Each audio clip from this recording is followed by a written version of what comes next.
விஷ்ணு புராணத்துல அக்யூரேட்லி 7வது நாள் அந்த மணி சொல்றது. அப்படி இருக்கிறச்சே இங்க மகாபாரதத்துல ஒரு வேடிக்கையா வியாசர் ஒன்று சொல்றாரு. சாபம்லாம் வாங்கிட்டானா உடனே வியாசர் சொல்றாரு, பரீட்சித் எப்படி இந்த தடவை காட்டுக்கு வேட்டையாட போனாங்கிறார்.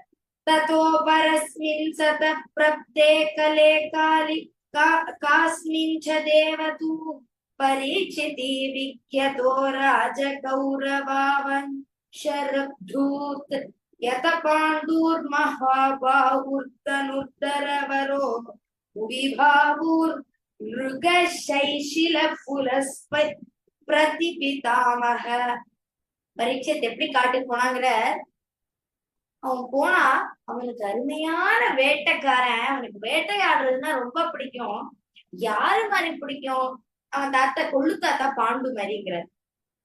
கொள்ளு தாத்தா பாண்டு மாதிரி ஏன் சொல்லணும்? அவருக்கு வேட்டையாட அவர் வேட்டையாட போனார். அந்த வனவாசத்துக்கு போறச்சே அவர் வேட்டையாட போனார். சாபத்தை வாங்கின்னு திரும்பி வந்தார். அதே மாதிரி இவனும் சாபத்தை வாங்கின்னு திரும்பி வரானா. அதனால கொள்ளு தாத்தா பாண்டு மாதிரி போனார் இந்த கௌரவன் அப்படிங்கிற. அப்படி இவன் சாபத்தை வாங்கின்னு வந்தான்.